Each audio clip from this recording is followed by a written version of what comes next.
spring breeze blows steady across the Nanticoke River. But biologist Chuck Stentz and his crew with the Maryland Department of Natural Resources ignore the cold. They're on the hunt for something prehistoric. No sturgeon. We would love to find one Atlantic sturgeon, just to prove that they're here, that the juveniles are here and that the adults had a successful spawning. It would be the first documented spawning population in Maryland.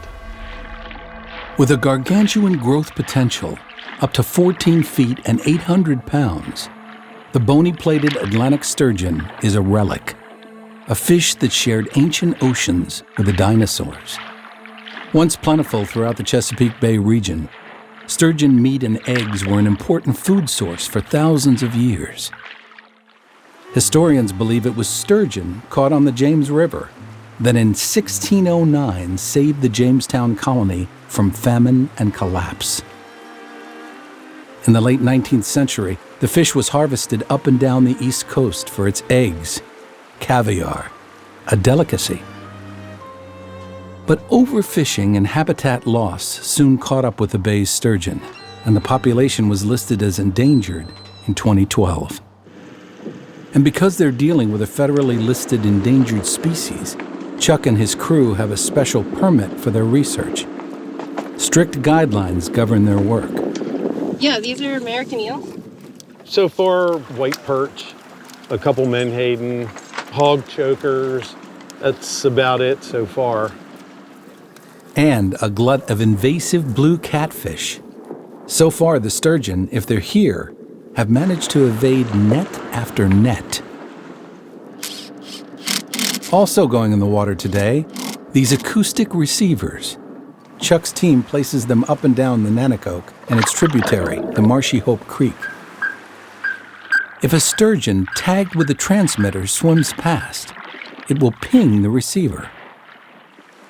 Devices like this collect information all over the East Coast. We can tell when they're in South Carolina, how long they stay there, when they begin their migration back to the Chesapeake, when they enter the bay. And importantly, when and where they might spawn. Chuck and other researchers believe the fish start making their way from the ocean to the bay in the spring, before spending the summer in the Nanticoke River, and moving to Marshyhope Creek to spawn in the fall. Unusual because most populations reproduce in the spring.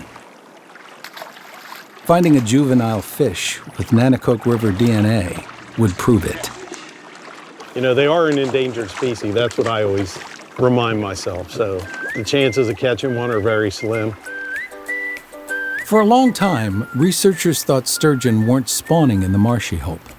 But one fateful autumn day in 2012, a pair of fishermen, longtime friends Bill Harris and Randy Rollin, came face to fin with the evidence.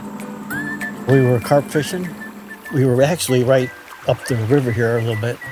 And all of a sudden, this fish comes up right here, breaks this rod holder off, across my leg, lands back into here, and starts going nuts.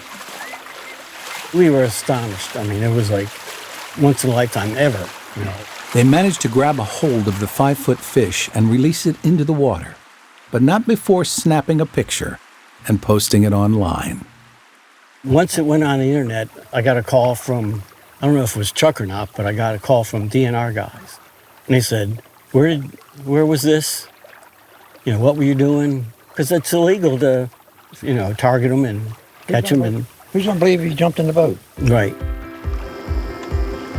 But Chuck did believe them. And in September, the team is back on the water. Their sights this time set not on a juvenile, but on something bigger. All right. Any adult sturgeon will do, but catching a female, especially an untagged pregnant female, that would be a coup. So right now we are setting gill nets. This is a 12.5-inch mesh net. The crew sets a series of 4 weighted nets, stretching from one side of the shore to the other. Hoping that my net makes it all the way across the channel. Ashley Horn has been working with Chuck on this project for 7 years. We have to check the net every hour. So we put the first net out at 8:21. At 9:21, we'll go back to the first net and start picking them up and seeing if we catch any fish. So now we just wait. We wait around all day for one fish. To successfully reproduce, sturgeon need a gravelly bottom on which to lay their eggs. Sediment runoff caused by development in agriculture can ruin prime spawning grounds. The Marshyhope, especially upstream, is about as pristine a habitat as is possible these days. When it's time to check the net, no luck. But a quick check of one of the acoustic receivers shows the fish are here. Looks like we have 2 fish that are currently here as of 6:30 this morning. The sun moves across the sky, and the fish, if they're here, continue to evade the nets. We set 11 nets today, fished both tides, incoming and outgoing tide, and didn't catch any sturgeon. So we're gonna call it quits for today and come back tomorrow. We did see one jump near the net. Definitely here. A new day brings fresh optimism. An outlook that soon pays off. Bingo! Now That's a you got the big rope. fish. Got one link on his gill, Chuck. Big fish. He's not in. Here, no. Get some slack. Yep. Barely in. Lay it so low. I need somewhere I can get her tail up. Don't let her go. There we go. Now that they've caught a fish, time is of the essence. The team only has an hour to process it All right, you can hook them up. before they must let it go and start checking the other nets. The Floyd tag number is 106. We apply 3 tags, a Floyd tag, a pit tag, and an internal acoustic transmitter. Right now, I'm just making the incision to put the transmitter in.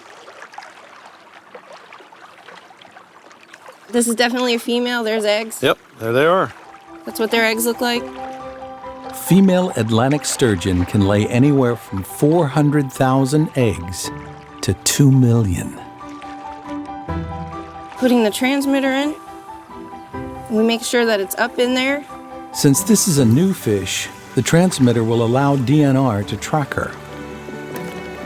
Once she's stitched up, they take a DNA sample. And this will go to a sturgeon DNA repository. 2100. Time is running out. A quick check of her length, nearly 7 feet, and weight, 130 pounds. And she's back in the water. Sweet success, There we go. bringing them one step closer to understanding these captivating creatures. The payoff is worth the long days. How many times do you see a fish that size in a small creek like this? They're dinosaurs. You get to play with dinosaurs.